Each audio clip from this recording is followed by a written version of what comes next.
Segundo dia de campanha, vamos olhar para esta linguagem política em plena campanha eleitoral com a ajuda do historiador Manuel Lof, que está comigo em estúdio.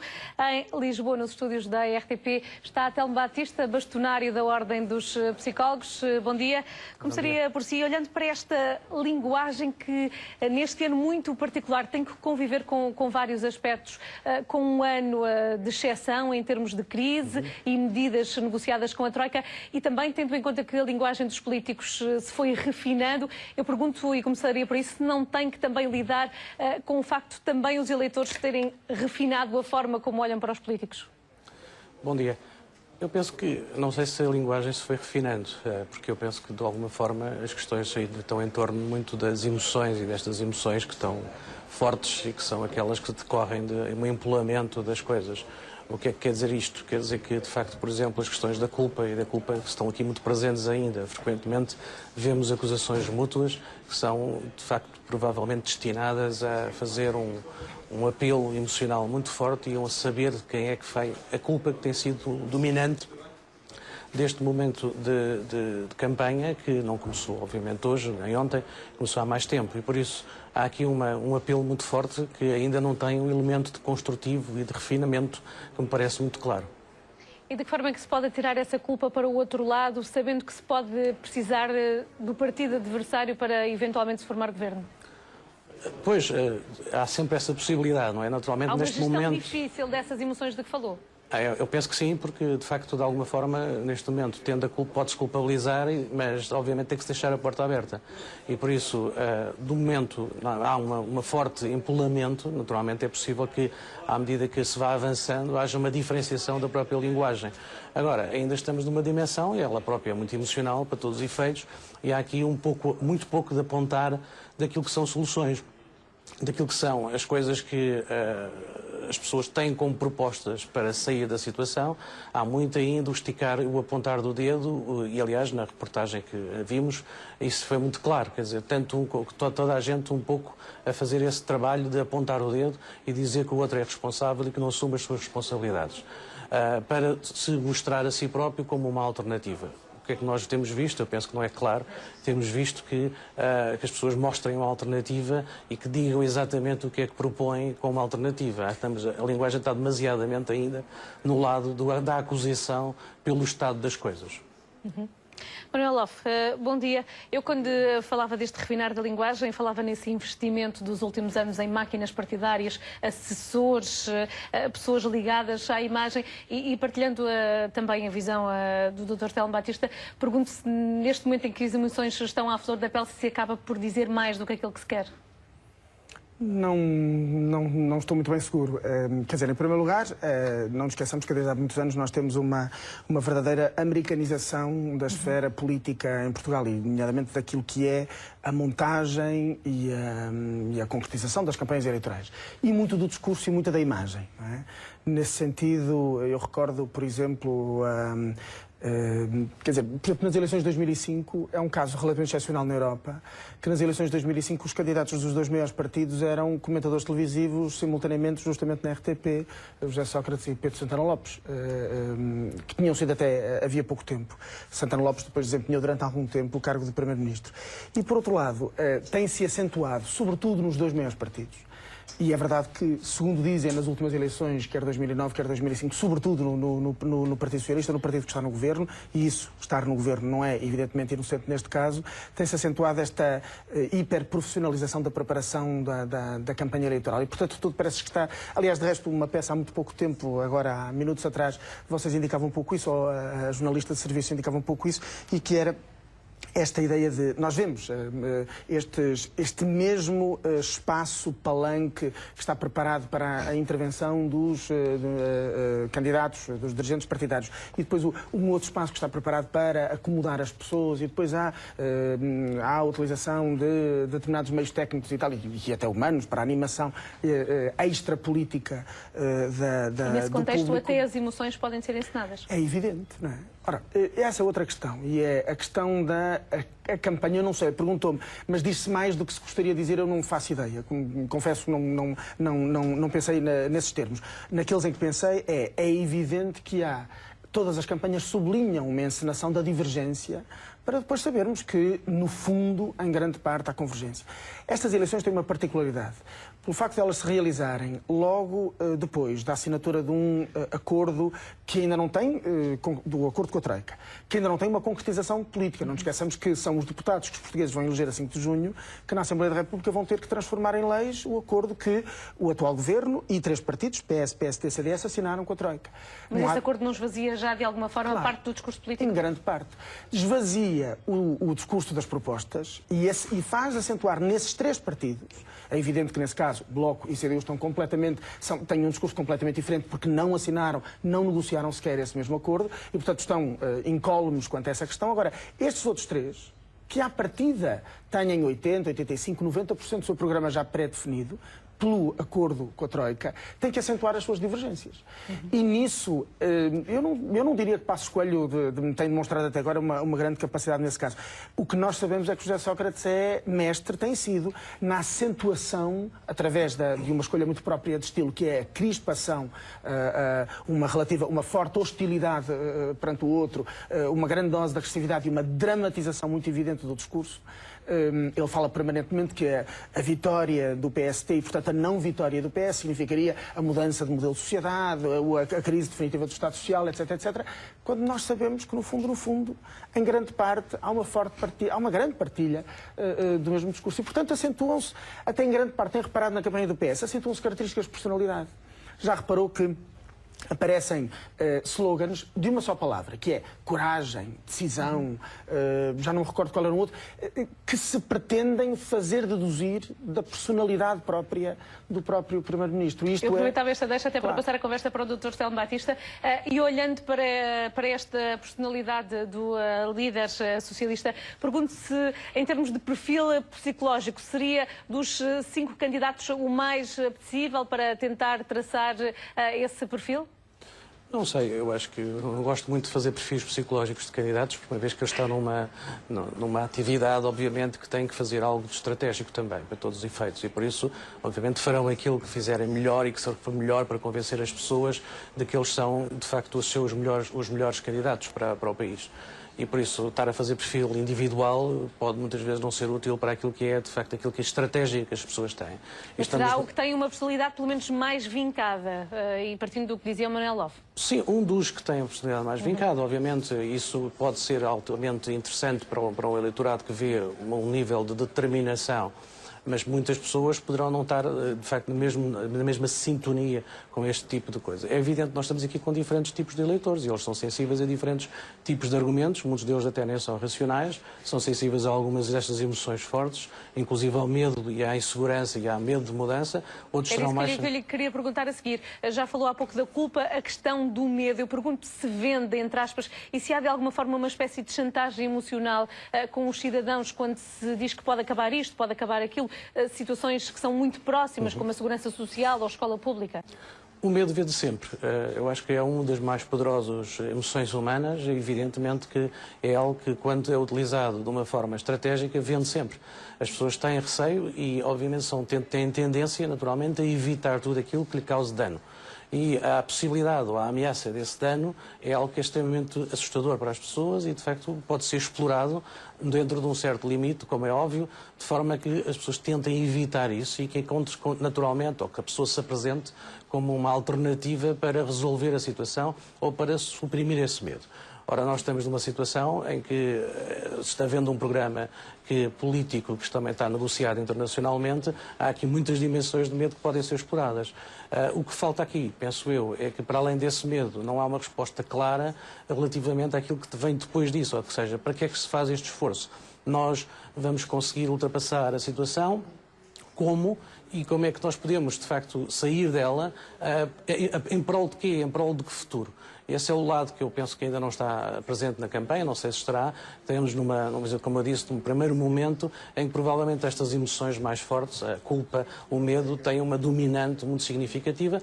ao mesmo tempo que se oferece, obviamente, este desfile de pessoas que vão contactar com as populações e que vão, obviamente, oferecer-se ao contacto, que é sempre algo também extremamente importante, esta possibilidade de poder contactar com o candidato, de vê-lo, de poder tocá-lo de alguma forma, para poder ter um contacto muito mais direto com ele.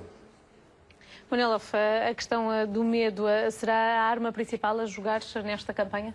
Numa campanha que se realiza num estado de ansiedade e até mesmo de depressão social como esta, eu que não sou psicólogo e estou plenamente de acordo, não quero fazer nenhum perfil psicológico dos candidatos. Há pouco o que eu dizia era que alguns deles acentuam, do ponto de vista político, na esfera pública, querem acentuar aquilo que entendem ser características suas.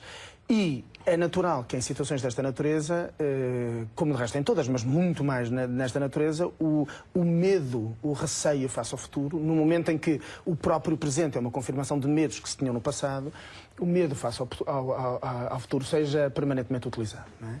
Isto tem sido estudado, de resto, na forma como na forma como os Estados e como os dirigentes políticos têm, nos últimos, concretamente nos últimos 10 anos, a propósito do 11 de setembro, têm usado sistematicamente o medo de forma provavelmente mais acentuada do que no passado, com sociedades menos preparadas para resistir articuladamente ou para resistir articuladamente contra discurso de manipulação que possam vir do poder, ou pelo menos tenham uma capacidade de autonomia face a esse mesmo discurso, que eu acho que é mais reduzida hoje do que era há 30 ou há 40 anos atrás, e por determinados motivos históricos que aqui não vou explicar. E efetivamente o medo tem sido utilizado. É curioso nesse sentido como o debate específico entre o PST e o PS tem se centrado muito particularmente nessa área. Há quem entenda que finalmente o PST decidiu desenterrar ou trazer à luz aquilo que foi sempre um programa abertamente liberal que o PST teve, de colocação claramente liberal das questões, e neste caso neoliberal, que passa por um amplo programa de privatizações e evidentemente de desmantelamento da presença do Estado na sociedade e designadamente do Estado de bem-estar social, do Estado de providência, tentando fazer o PS o discurso de que, tentando acenar ao eleitorado com os receios que possam para a vida de cada um vir como um programa dessa natureza. Ao mesmo tempo que é curioso, o PST tem sistematicamente, e a minha opinião com alguma razão, tem demonstrado que o PS, muitas das propostas que hoje lança o PST, já o PS as tinha assumido no passado, ou já as tinha iniciado, ou já as veio a iniciar justamente durante estes 2 últimos governos.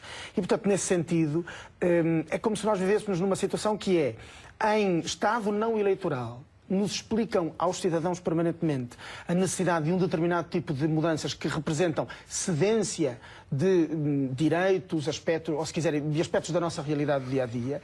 Não podemos ter o mesmo acesso aos serviços de saúde, não podemos ter o mesmo tipo... Podemos continuar a ter a escola pública, mas temos que pagar por ela, etc, etc. E, ao mesmo tempo, chegando a campanhas eleitorais, nos explicam que é preciso preservar aquilo que nos andaram anos a dizer que temos que perder. E isto cria uma espécie de, vou usar um termo da psicologia e provavelmente é ilegítimo, uma espécie de esquizofrenia, não é? Quer dizer, mas afinal não nos explicaram durante não sei quanto tempo que isto era necessário e agora estão-nos a dizer que aquilo que antes era necessário é agora aquilo que deve ser, que se deve impedir. E isto deixa, eu creio, e agora passo para um plano estritamente político, é por isso, em grande parte, e não é artificial, que uma percentagem muito elevada da população não acredita no discurso que os dirigentes políticos lhes fazem. Porque tem a permanente sensação de que me dizem uma coisa, mas depois permanentemente me fazem outra. Esta falta de consonância entre o que é o discurso configurado como uma proposta e a prática política leva a uma falta de representatividade dos sistemas políticos que é muito, muito grave. Dr. Telmo Batista, podemos falar nestas expressões uma espécie de esquizofrenia da linguagem política?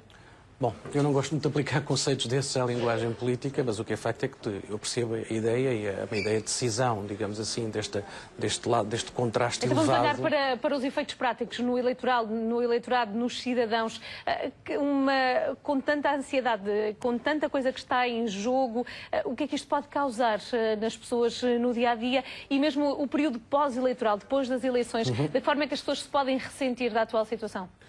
Eu penso que já está a causar aquilo que é descrédito e é desconfiança, naturalmente, como foi já referido também, não é? Há uma ideia que é frequente e é comum de que os políticos têm um discurso e depois têm uma prática diferente. E esse descrédito tem vindo a aumentar, uma vez que nós temos sistematicamente, de facto, um discurso que é feito de uma certa maneira e depois tem um conjunto de práticas completamente, às vezes, completamente diferentes, e daí o termo esquizofrenia para explicar essa situação.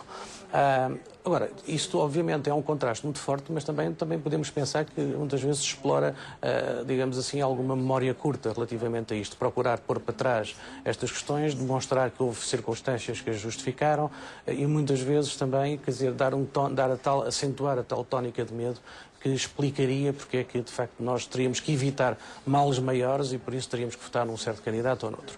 E essa extrapolação para o medo é algo que é muito frequente e, provavelmente, poderá ser utilizada, mais ainda aqui que há uma circunstância externa premente que, de facto, põe em condições muito dramáticas a Portugal. O que acontece aqui é que nós temos uma dimensão importantíssima de descrédito e de desconfiança que tem que ser ultrapassada. E isso é muito difícil neste momento, é muito difícil porque há um constante discurso que tem-se vindo a acentuar até em vários fóruns de descredibilização dos políticos e por isso a questão da confiança implica que eu vou conseguir ou não estar numa situação em que acredito e tenho confiança que aquele candidato possa fazer aquilo que diz que vai fazer. Embora esse diz que vai fazer não seja exatamente uma grande surpresa, uma vez que está claro para toda a gente que vai ser um conjunto de medidas que também tem uma dimensão de imposição externa. Agora, acreditar nisso é muito importante e daí que os candidatos tenham que se oferecer de uma forma em que permitam transmitir eles são as pessoas certas e que merecem a confiança dos eleitores para isso. Isto vai-se naturalmente jogar, vai ter uma importância muito grande nas pessoas que estão indecisas relativamente do ponto de vista eleitoral ou daqueles que contemplam a abstenção e que poderão mudar o seu voto. E há aqui um conjunto enorme, naturalmente, de pessoas que são, um enorme número de pessoas que estão nestes dois grupos, tanto da indecisão como da potencial abstenção, que têm que ser conquistados para a votação, uma vez que depois há também um conjunto de pessoas que já sabem onde vão votar e para as quais a campanha eleitoral provavelmente não vai acrescentar muito mais. Manuel Lof, ainda há tempo útil para conquistar os indecisos e os desacreditados? Outra das conclusões que os estudos dos últimos anos demonstram é o facto de as campanhas eleitorais, curiosamente, ao contrário do que se possa pensar, decidem muito mais do que decidiam no passado. Isto é natural pela própria evolução histórica. Repare que nós estamos a atingir um ponto muito baixo de participação associativa e partidária e sindical, ou seja, o número de pessoas que faz parte de associações de partidos políticos ou de sindicatos tem vindo historicamente a reduzir-se. Houve um grande embate nos anos 80 e 90 e depois estabilizou-se sempre a descer. Mas os movimentos de sociedade civil também ganharam forte expressão. Ganharam, isso é verdade. Agora, o problema é que... Não concretizam o que está no discurso que mobiliza pessoas. Não, sobretudo não têm uma estrutura permanente, não é? Isto agora entraríamos num outro campo que é o da solidez, o da articulação efetiva, o da representatividade real dos movimentos virtuais. Porque são movimentos virtuais, não é? Mesmo os que não são, eu pergunto é se, ao serem movimentos partidários, se candidatassem a umas eleições, não passariam a ser políticos aos olhos dos cidadãos? Sim, provavelmente, necessariamente. E provavelmente, mesmo tendo apenas estas características, elas rapidamente... Sabe que numa sociedade onde o sistema representativo está em crise, onde a representatividade do sistema político está em crise, tendencialmente todo aquele que faz participação política, todo aquele que discute no plano do político, tende a ser comparado, tende a ser empurrado para a mesma área. Ora, dizia eu, numa sociedade que tem um nível cada vez mais baixo de participação, as campanhas exercem cada vez mais influência. E é por isso também, esta minha interpretação pessoal, que elas têm americanizado cada vez mais, ou seja, adquirem verdadeiros fóruns de campanha puramente publicitária. Como se vende a determinada imagem de um homem, em geral, na grande maioria dos casos são homens, de um homem com uma determinada idade, com um determinado aspecto físico, com uma determinada colocação de voz, e depois com uma representação quase teatral, ou assumidamente teatral, de determinadas características de personalidade, que aqui há pouco se falava. E, além do mais, os estudos dizem uma coisa incrível, que é, ou para mim, incrível, que é, no último dia, no próprio momento da votação, uma porcentagem significativa das pessoas se decide. Há várias áreas de indecisão entre os dois maiores partidos, entre alguns dos partidos mais pequenos à esquerda relativamente ao PS e vice-versa, entre CDS e PSD. Há uma grande área, e depois há a área de indecisão na campanha, a área de indecisão entre votar e não votar. A campanha só nos primeiros dias aparentemente é que leva a é que transforma essa atuação. Agora a questão é, indo eu até à secção de voto, tudo indica que uma percentagem não absolutamente despicienda decide no próprio momento. E aí interfere com outra questão, em minha opinião, e que é a própria natureza do voto. As pessoas tendem cada vez mais, e é relativamente natural, para optar no voto pela negativa. Eu não quero que ou aquele conjunto de pessoas, ou este homem em concreto, possa ganhar esta eleição. Mais do que isto provoca as alternâncias, evidentemente. Isto nesta eleição pode ser decisivo, entre outras coisas. Mas também se pode dar o contrário, ou seja, o contrário dentro da mesma lógica. Uma coisa é, por exemplo, rejeitar o atual Primeiro-Ministro e votar, mesmo que não se goste grandemente de determinadas alternativas. Outra coisa é, para impedir que as alternativas ganhem, voltar a votar mesmo no Primeiro-Ministro, mesmo que não se goste grandemente dele. Não é? Este tipo de atuações ocorre muito. E o que significa, uma vez mais, também a americanização do nosso espaço político. Porque isto já acontece há muito tempo, numa sociedade onde a alternância política, pelo menos, está hiperconcentrada apenas em 2 partidos. A participação eleitoral é tradicionalmente baixa nos Estados Unidos, mais alta na Europa, mas é como se nós estivéssemos a importar esse mesmo modelo e que, em minha opinião, de forma artificial, reforça a bipolarização. Dr. Telmo Batista, esta espécie de voto de castigo que muitas vezes é usado por alguns eleitores, na sua perspectiva, é uma forma de vingança em relação aos políticos? Será uma forma de libertação até da atual situação política feita pelas pessoas? Sim, pode ser, embora eu não creio que possa ser sempre essa a questão dominante, não é? A não ser que ela consiga ser de tal maneira hiperbolizada que as pessoas consigam, de facto, ver isso como um voto de castigo. Há múltiplas motivações para as pessoas fazerem esses votos. Há, naturalmente, 2 grandes dimensões importantes. Uma delas, obviamente, tem a ver com os valores que as pessoas defendem e por isso com as questões programáticas. A questão aqui, obviamente, é que cada vez menos estas dimensões estão claras e estão visíveis para as pessoas. Há todo um conjunto de dimensões de utilidade e de pragmatismo, entre os quais pode-se contar, naturalmente, a questão do voto punitivo, digamos assim. Mas também há muita coisa que representa naturalmente aquilo que é uma visão, digamos, estratégica e individual sobre se votar num partido A ou B me pode trazer ou trará a um conjunto de pessoas ou ao país um conjunto de vantagens. Eu penso que temos aí muito nesta dimensão também que é uma dimensão extensa, parece-me a mim, de votos onde se faz essa contabilidade. Uma parte delas, naturalmente, será uma dimensão punitiva, no sentido de querer afastar alguém, independentemente do não conhecer exatamente se é uma forma só de afastar, sem necessariamente ser um voto positivo de outra pessoa. Mas não há risco, se caminharmos nesse sentido, de nos tornarmos numa sociedade acrítica? Eu acho que cada vez mais com este tipo de formas de fazer eleições fala-se muito pouco de programas, fala-se muito pouco de valores, fala-se muito pouco daquilo que a política tem para oferecer, naquilo que tem mais nobre para oferecer às pessoas, e se está, de facto, a fazer disto um festival mediático com a exploração das emoções podem ser úteis para as pessoas poderem votar. Isso, obviamente, tira muita da racionalidade ao debate político e tira muita da racionalidade daquilo que sejam escolhas relativamente diferentes do ponto de vista daquilo que queremos para a sociedade. Mas esse é um risco que eu acho que tem sido a ver acentuado nas sociedades ocidentais. Muito bem. Dr. Telmo Batista, agradeço-lhe a participação nesta manhã informativa da RTPN. Manuel Lof, muito obrigada também a ambos.